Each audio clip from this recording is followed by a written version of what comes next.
अच्छा जी, तो अब नॉर्मल अपनी रिवीजन वाला काम शुरू करते हैं, लेकिन रिवीजन में आज टेस्ट की डिस्कशन पहले होगी, ठीक है ना, इस टाइम के अंदर। तो जालिब वाला सवाल सबसे पहले डिस्कस करता हूं मैं, ठीक है। ओके जी, मैंने इन बच्चों से कहा था कि पिछली क्लास में फिडेलिटी बॉन्ड मैंने डिस्कस नहीं किया था, तो वो बता दूंगा बच्चों को ताकि रिकॉर्डिंग में मेरे प्री वाले बच्चे भी सुन लें, ठीक है। तो वो सुन लें जी, गल एडी कोई नहीं सी, लेकिन मसला ये था कि वो सवाल पूरा करना ज़्यादा ज़रूरी था। ये इतनी लंबी चौड़ी बात नहीं है, लेकिन वो 2 मिनट भी मैंने आपको आसपास नहीं करना चाहा, इररेलेवेंट सी बात थी। अब सुन लें, फिडेलिटी बॉन्ड जो है वो एक सिक्योरिटी के तौर पे 200 रुपये रखवाया गया है। वो किस लिए होता है? नॉर्मली ऐसा होता है कि जो बंदा हमारा कैश को डील कर रहा होता है, रिस्क ये होता है कि वो उस कैश को ले गायब ना हो जाए। नॉर्मली एक कंट्रोल ये भी है कि डेली बेसिस पे उससे वो कैश ले रहे हैं, जैसे सवाल के अंदर था, ठीक है ना। एक कंट्रोल ऑर्गेनाइजेशंस ये रखती हैं, लेकिन स्टिल वो एक दिन का कैश तो उसके पास होता ही है। तो अंदाजे से ना, अंदाजे से कि कितना कैश एक दिन में नॉर्मली आ जाता होगा, वो एक अमाउंट जो है उस बंदे को मुलाजमत पे रखने से पहले उसको कहते हैं आप एज अ सिक्योरिटी हमें जमा करवा दो, ठीक है। और जब आप ये नौकरी छोड़कर जाओगे तो हम आपको, आपकी ये अमानत है हमारे पास, हम आपको ये क्या कर देंगे, वापस कर देंगे, ठीक है। तो ये फिडेलिटी बॉन्ड उस सिक्योरिटी को कहते हैं। स्टूअर्ट को जब जॉब पे रखा तो उसको कहा कि 200 रुपये सिक्योरिटी के तौर पे जमा करवा दो आज, जब वापस जाओगे तो तुम्हें ये हम, जब छोड़ के जाओगे तुम्हें हम ये वापस कर देंगे। तो इसका मतलब ये 200 जब आपने उससे ले लिया तो ये उसकी अमानत है ना आपके पास, तो ये फिर आपके ऊपर लायबिलिटी है या आपका एसेट है? लायबिलिटी है। इसकी एंट्री जब इससे रिसीव किया होगा आपने तो एंट्री की होगी कैश डेबिट, लायबिलिटी क्रेडिट, ठीक है।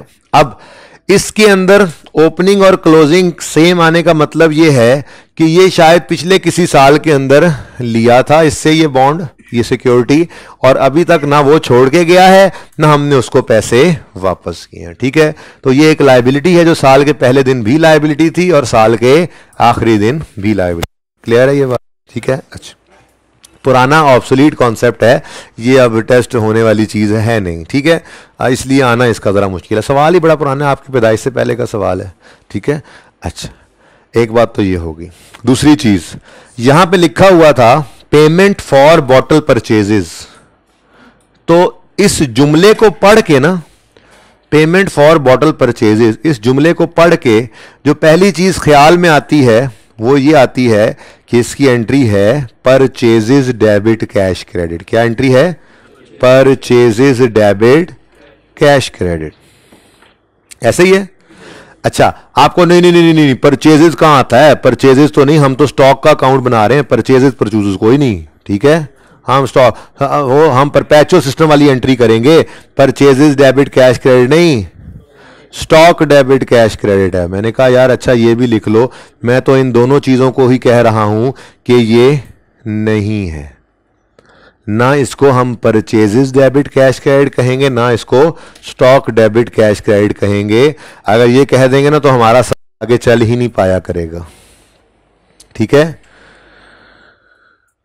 सही है। अच्छा, तो एक उसूल है जो हम आज एक बना लेंगे, सिर्फ इस सवाल के लिए नहीं, हर पास पेपर के सवाल के लिए, इसकी कोई एक्सेप्शन नहीं है, हर जगह ये अप्लाई होगा। वो उसूल ये है, पहले सुन लो फिर मैं लिखवा, आपके लिए बोल रहा हूं, मैं लिखवाता भी हूं, पहले सुन लो। क्या? बैंक की या रिसीट पेमेंट की, ठीक है ना, बैंक की पेमेंट साइड पर अगर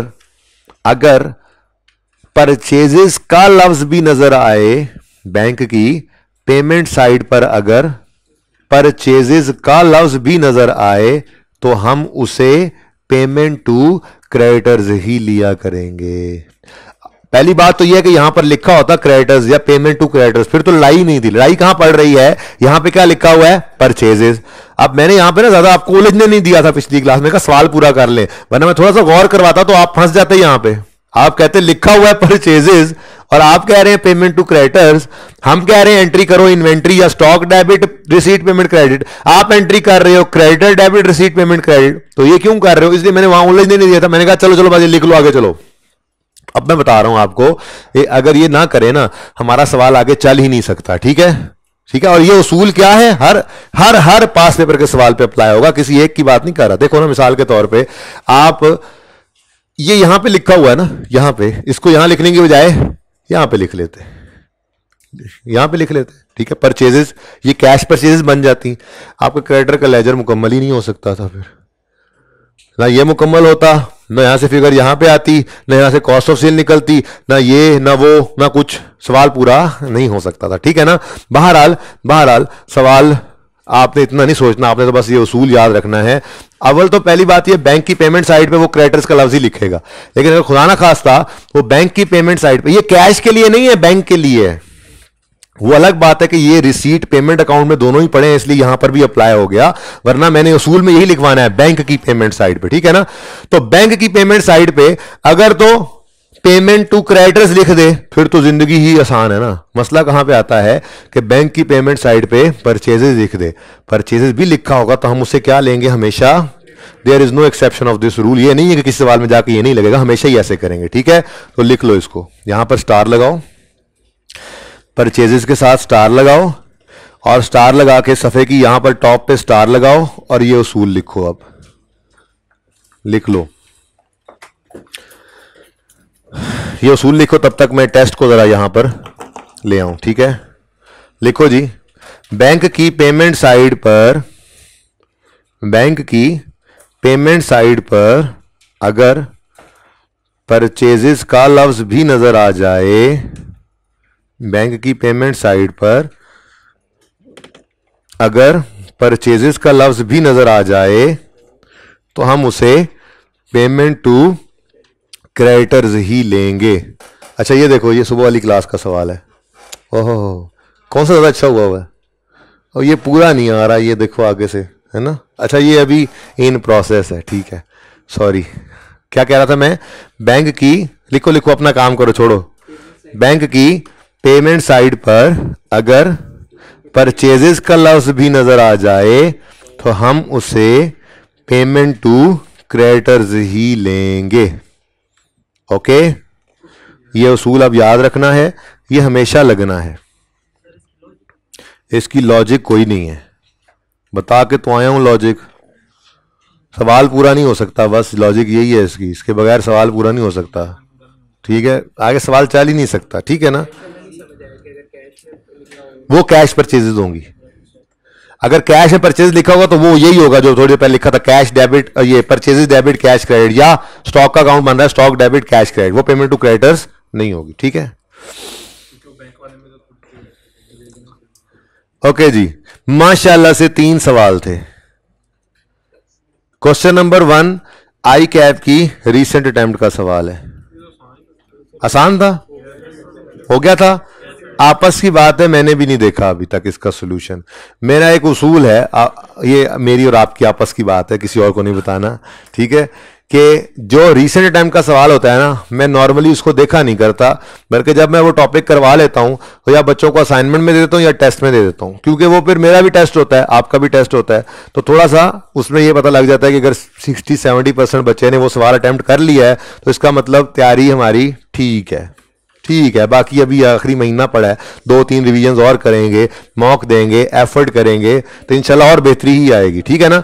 तो बहरहाल मैंने अभी खुद नहीं देखा इसका सॉल्यूशन, मैंने बस सवाल उठाया, उठा के टेस्ट में डाल दिया। वैसे भी मैं 2 दिन पहले, तो 1 दिन पहले 2 दिन पहले हज से आया था, संभल ही नहीं पाया था, तो मैंने नहीं देखा सवाल के इसका। मैंने कहा जो होगी देखी जाएगी, बच्चों को बैंकों पर्चे का सवाल है, पर्चा ही है।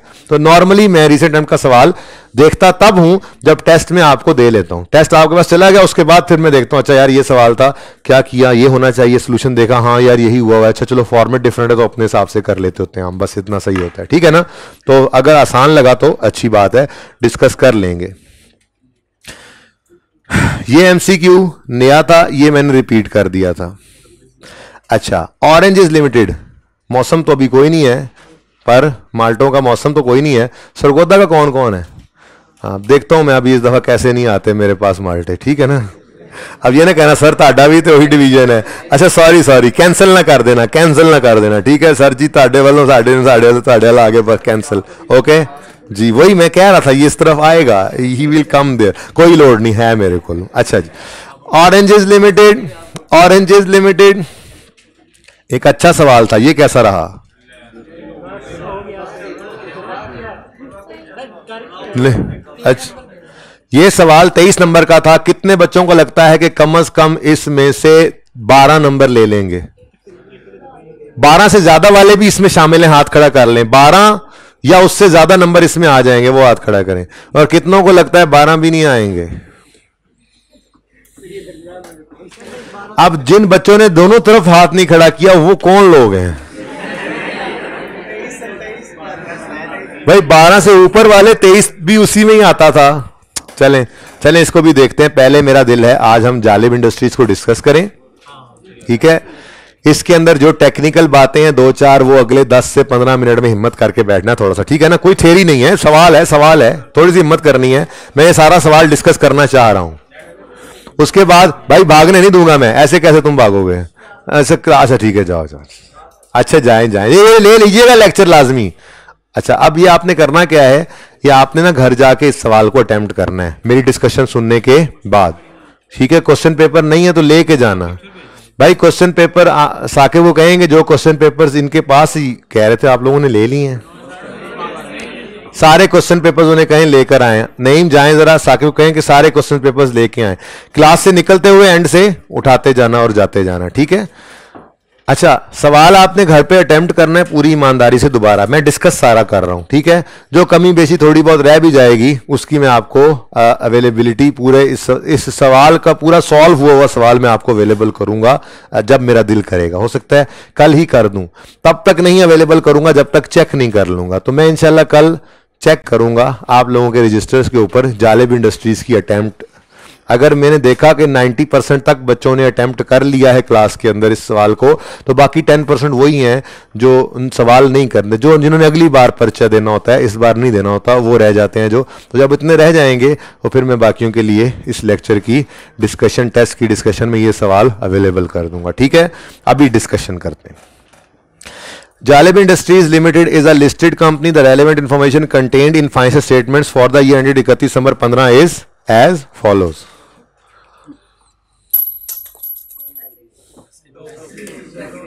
देखिए सीट तो नहीं जा रही। अच्छा सुने, property plant and equipment, capital work in progress, दोनों के लेजर बनाओगे भाई। कैपिटल वर्क इन प्रोग्रेस का लेजर आपने बनाना सीखा हुआ है, आपने बस क्या करना है, CWIP का जब लेजर बनना है इसमें ओपनिंग आएगा, क्लोजिंग आएगा, फिर कहीं ना कहीं एडजस्टमेंट होगी, कहीं ना कहीं क्या, यहां पे देख लेते हैं ये ए। प्लीज बेटा चुप करें ना, मुझे भी लग गई समझ के, आप लोगों को समझ आ गई थी सवाल की, फिर भी मुझे डिस्कस करने दें, आराम से बैठे थोड़ी देर। During the year an amount of 42 million was transferred from CWIP to PPE। तो PPE डेबिट और CWIP क्रेडिट 42 से। अब इसका अपना BDCD आ रहा होगा, ये CWIP से आने वाला इसलिए लिखा कि अगर ये यहां पे ना लिखते तो बैलेंस फिगर निकालते हुए ये भी कैश में शामिल हो जाता। हालांकि ये एडिशन इन PPE नहीं है, ये CWIP से आया है। हाँ, CWIP के अकाउंट से अपना एडिशन निकलेगा कैश बैलेंसिंग। वो क्या है, वो वाले मटेरियल, लेबर, ओवरहेड्स के खर्चे थे जिसकी मैंने एंट्रीज आपको सिखाई थी। मैं कह रहा था CWIP डेबिट कैश क्रेडिट, ये ईंटें खरीद ली, CWIP डेबिट कैश क्रेडिट ये रेत, सीमेंट, बजरी खरीद ली, CWIP डेबिट कैश क्रेडिट ये। मुझे अभी भी याद है, अगर कहो तो मैं वो लेक्चर ओपन करूं।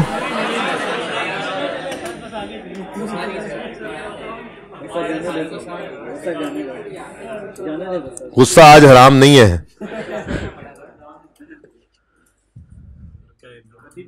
देख लें। अब पहुंच ही गए हैं, आप देख ही लेते हैं, आप पहुंच ही लेते हैं, अब पहुंच ही गए हैं, देख ही लेते हैं।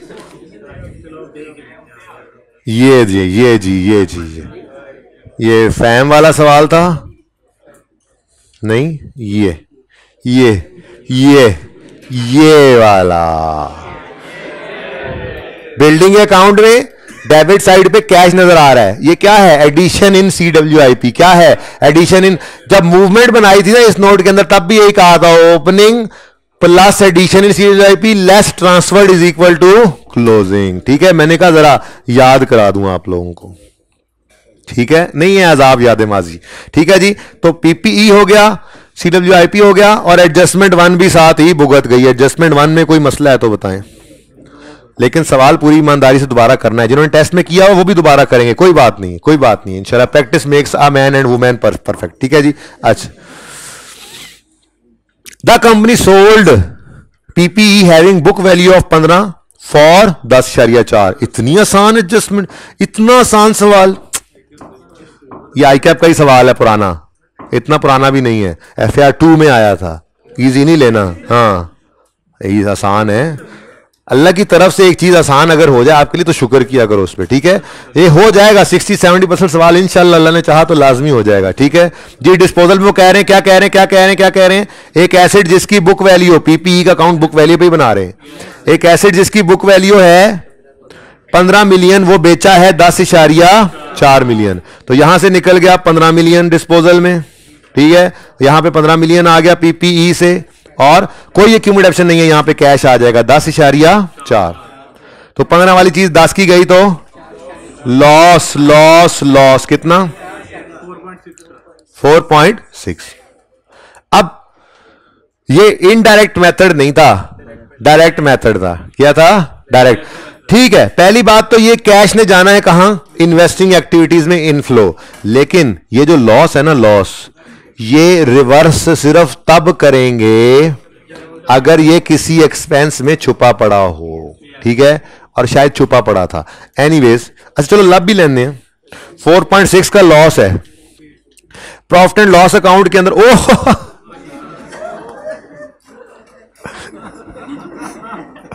ये अलग पड़ा है, अगर ये अलग पड़ा है तो इसको जस्ट इग्नोर कर देंगे। ये जुनेद जंजुआ वाला सवाल बन गया। लॉस ऑन डिस्पोजल तो आ रहा है, लेकिन ये loss on disposal operating expenses के 554 में छुपा नहीं पड़ा। अगर वहां छुपा पड़ा होता तो निकाल देते बाहर, लेकिन ऐसा कुछ करने की जरूरत नहीं थी। हां 10.4 को नहीं भूलना, इन्वेस्टिंग एक्टिविटीज में sale proceeds from disposal of PP के तौर पे पॉजिटिव लिखते हुए। ठीक है, यहां तक कोई मसला नहीं? जरूरत है? कोई जरूरत नहीं है, डिस्पोजल अकाउंट बनाने की कोई जरूरत नहीं है। जबानी काम चलना था, 10.4 को लिख लेना था आपने, जबानी देख लेना था 4 पॉइंट समथिंग जो आ रहा है गेन या लॉस, ये तो सामने फेस पे ही पड़ा है, कोई जरूरत नहीं थी। लेकिन को बना ले तो गुनाह भी नहीं है जी।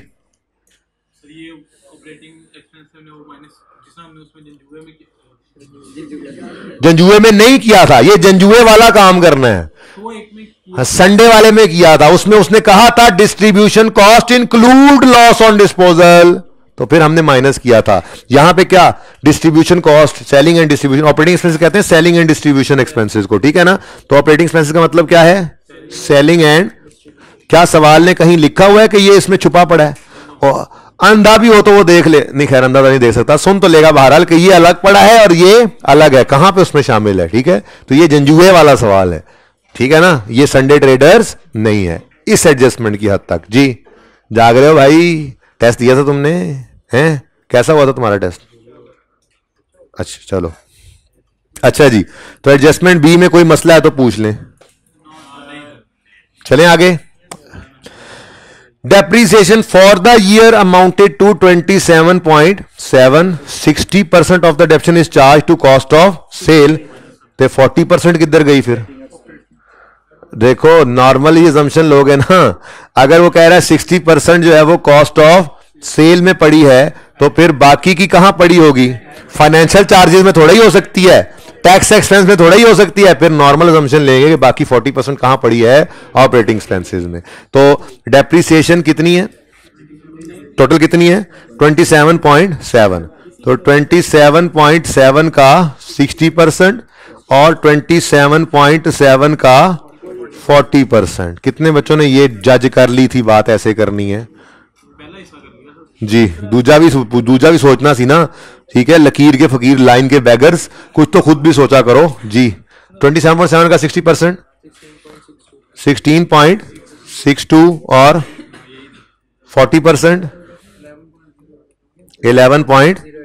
अब देखो होना क्या था, दो लेजर्स हिट होने थे इस एडजस्टमेंट से। एक आपका इन्वेंट्री है, स्टॉक है, स्टॉक लिखा हुआ है। एक आपका स्टॉक का लेजर बन रहा था, दूसरा आपका एक्सपेंस का लेजरा बन रहा था। ठीक है, एक्सपेंसेस, ऐसी आवाज आई थी ना, कंसोलिडेटेड एक्सपेंसेस जी। अब यहां पर कॉस्ट ऑफ सेल ने आना होता है और यहां पर ऑपरेटिंग एक्सपेंसेस ने आना होता है। ठीक है, ये दोनों ही स्टार स्टार हो गए, इस स्टार इधर स्टार गिवन फिगर सवाल से मिलनी थी, माइनस इसमें से करना था 16.62 और इधर वाले स्टार में जो सवाल में गिवन फिगर है उसमें से माइनस करना था 11.08। लाल वाले मार्कर से मैंने लिखा था, आपको याद हो संडे ट्रेडर में डेप्रीसिएशन है, और बताया था जबानी हो सकता है डेफिनेशन कॉस्ट ऑफ सेल में भी पड़ी हो, तो कुछ फर्क नहीं है, ऐसा ही काम कर लेना है वहां पर। अच्छा वो फिगर भी बता ही दो, अब फिर आप कहोगे ऐसे ही। कॉस्ट ऑफ सेल है 1174.5 है 17 है, अच्छा सॉरी 1774.5 और ऑपरेटिंग एक्सपेंसेस हैं 554। समझ आई?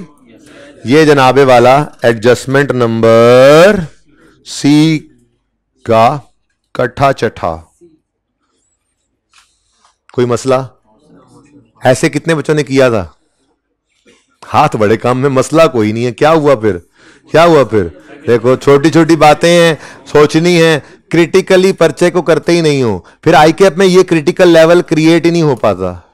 आपको हर टेस्ट क्या, हर होमवर्क का सवाल ऐसे करना चाहिए कि मैं आईकेएप के एग्जामिनेशन हॉल में बैठा हूं, इतना टाइम है मेरे पास, मैंने इस सवाल को करना है, तभी माइंड जो है वो उस लेवल पे ऑपरेट करता है जिस पे ऑपरेट करना चाहिए उसको। तो ये प्रैक्टिस आपको रोज करनी पड़ेगी, वरना पर्चे में जाके पहली बार ये प्रैक्टिस नहीं हो पाएगी आपसे, फिर ये ना हो पाएगा। ओके, तो मसला है तो ठीक है, नहीं तो आगे चलें। जी बोले बेटा, क्यों भाई कह रहे हैं क्लोजिंग बैलेंस चेंज होगा?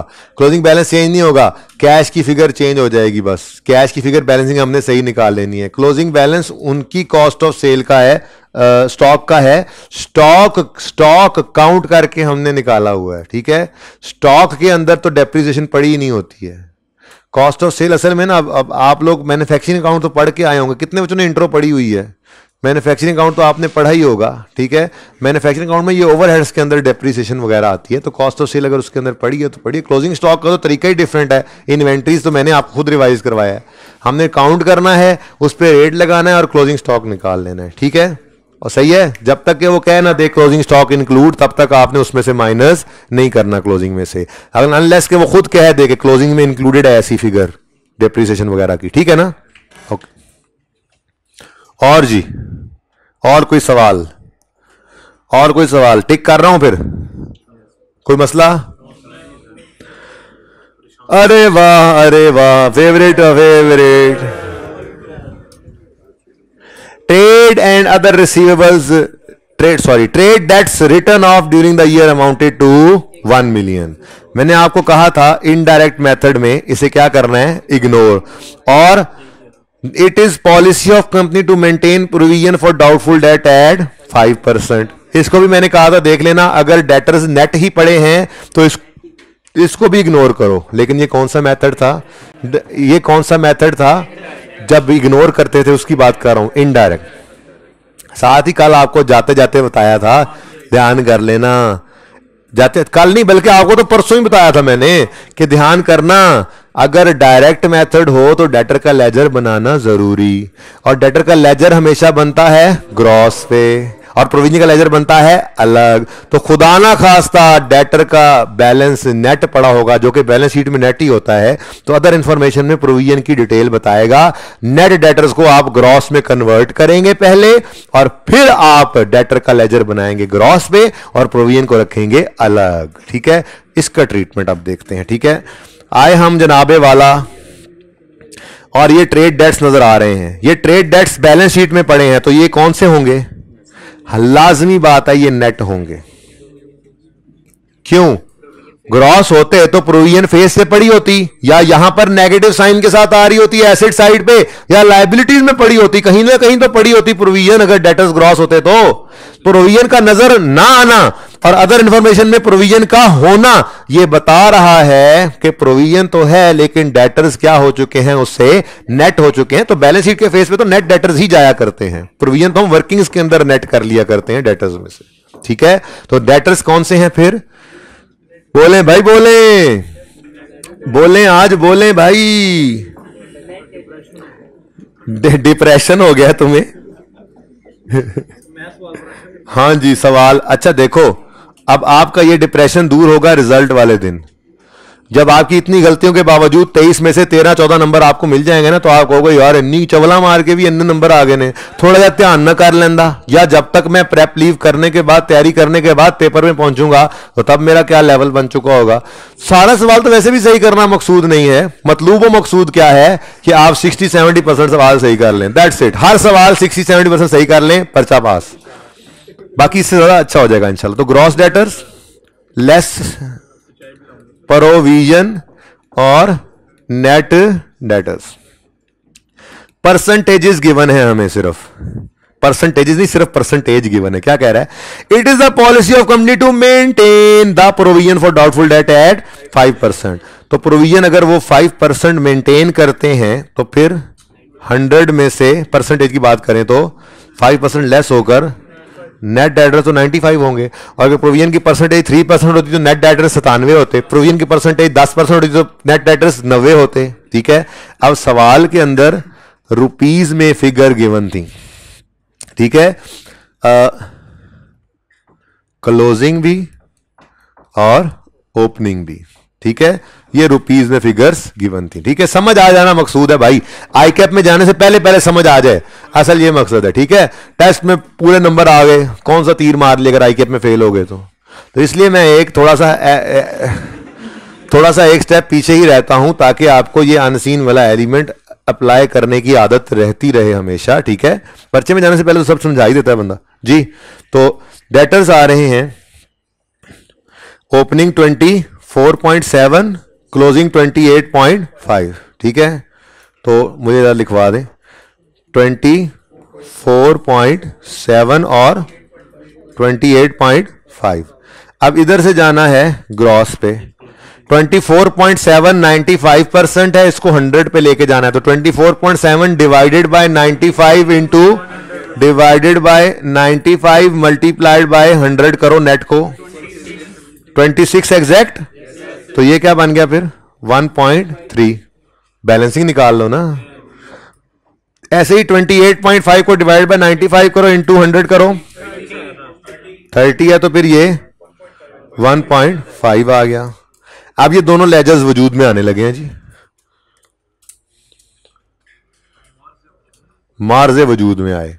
डेटर्स बड़े फखर से आज आप लिखोगे ग्रॉस और प्रोविजन,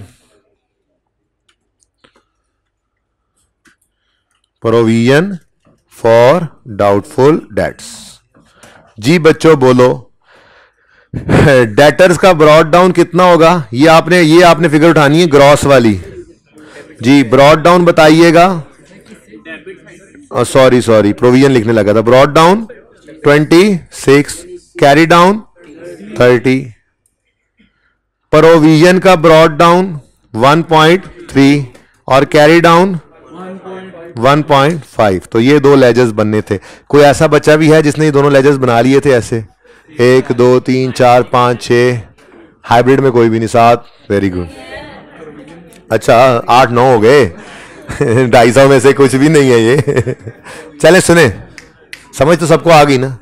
अच्छा अब देखो, चूंकि प्रोविजन का अकाउंट बन रहा है और डेटर का लेजर भी ग्रॉस से बन रहा है और ये डायरेक्ट मेथड है, तो बैड डेट रिटर्न ऑफ को भी इग्नोर नहीं करना, उसकी एंट्री पास करो। उसकी एंट्री क्या थी जरा याद करके बताओ मुझे।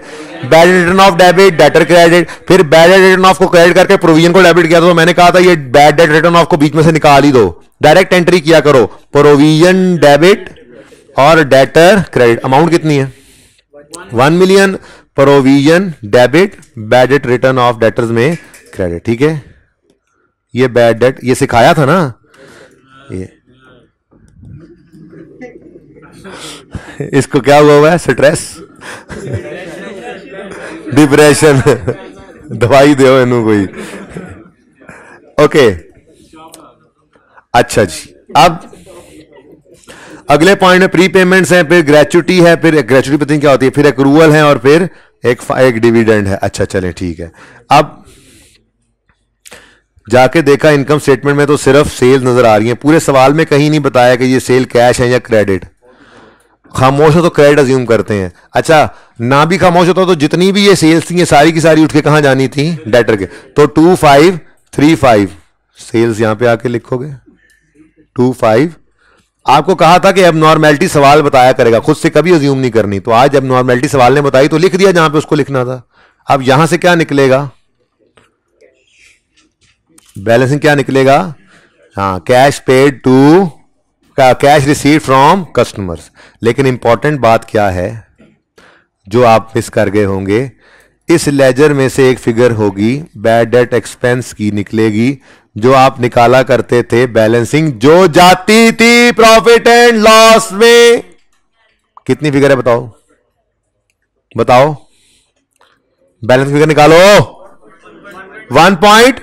ये 1.2 मुझे दिखाओ प्रॉफिट एंड लॉस के फेस पे कहां पड़ा है। एक्सपेंस तो ये है, कहां पड़ा है, फेस पे नजर नहीं आ, सेल में होगा, कॉस्ट ऑफ सेल में होगा नहीं, टैक्स एक्सपेंस में होगा, फाइनेंस कॉस्ट में होगा नहीं, फिर नॉर्मल अजम्पशन लो ये इधर ही होगा। ठीक है, ये भी नॉन कैश है, ये भी क्या है, कितना है जी 1.2 है, वो भी इससे पड़ा हुआ है। तो मेरे दोस्तों ये आप भूले, आइंदा नहीं भूलोगे जिंदगी में। 1.2 बैड डेट एक्सपेंस कैसा रहा, सवाल खूबसूरत था हैं, मानोगे ये तो। अच्छा सुनो, ये फुल ट्रीटमेंट, ये 1.2 एक्सपेंसेस में से माइनस करना है ऑपरेटिंग एक्सपेंसेस की फिगर में से, ठीक है, और ये निकलेगा यहां से, ठीक है। करीब ले आओ अगर किसी ने देखना हो इकट्ठा इनको, तो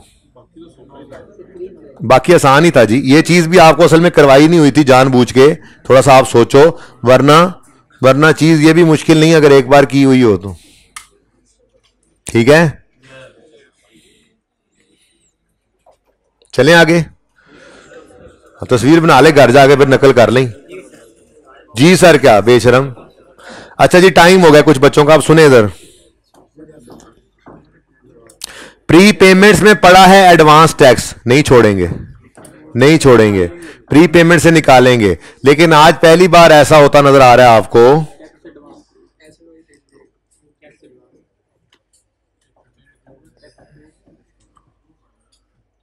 ओए कहीं पे नजर ही नहीं आ रहा, वो कह रहा है प्री पेमेंट में छुपा पड़ा है, इधर पड़ा है एडवांस टैक्स। तो भाई टैक्स का तो हम क्या बनाते हैं, लेजर।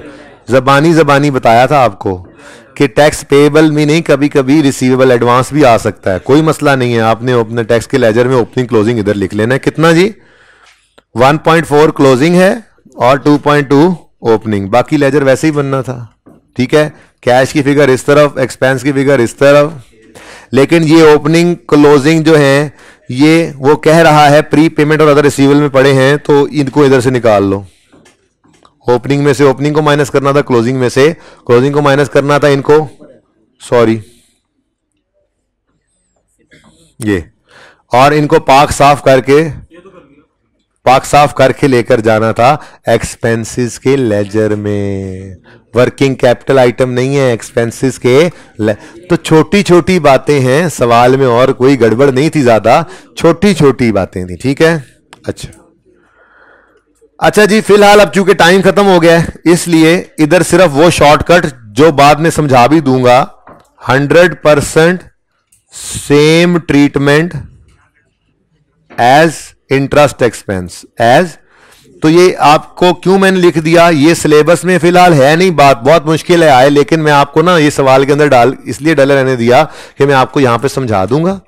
एक ये ग्रेचुटी, एक वारंटी, बिल्कुल 100% सेम ट्रीटमेंट है इंटरेस्ट एक्सपेंस जैसा। तो मैं कल फॉर्मेट के अंदर ना ये दोनों चीजें लिख कर दे दूंगा एहतियातन, कि अगर गलती से कभी आईकैप ग्रेचुटी या वारंटी का लफ्ज लिख दे तो परेशान नहीं होना। और इधर देखो हद हो गई, इंटरेस्ट एक्सपेंस को ऐड बैक करते हो, इंटरेस्ट पेड को माइनस करते हो ना, वही काम यहां पे करना है। ग्रेचुटी पेड को माइनस करना है नीचे, ग्रेचुइटी एक्सपेंस को ऐड बैक करना है ऊपर। वारंटी हो तो वारंटी एक्सपेंस को ऐड बैक कर देना, ऊपर इंटरेस्ट एक्सपेंस जहां पे करते थे, और नीचे वारंटी पेड को 100% सेम ट्रीटमेंट है। कल इस पे बात करेंगे। अहम बात तो सुन लो जाते जाते, सुनो सुनो सुनो। जी तो आपने कर लेनी है, असल तो है एडजस्टमेंट एज। हम 15 वाले साल की कैश फ्लो बना रहे हैं और वो कह रहा है 15 जनवरी 16 पर कंपनी ने डिक्लेयर किया फाइनल डिविडेंड ऑफ 15 नहीं लेंगे।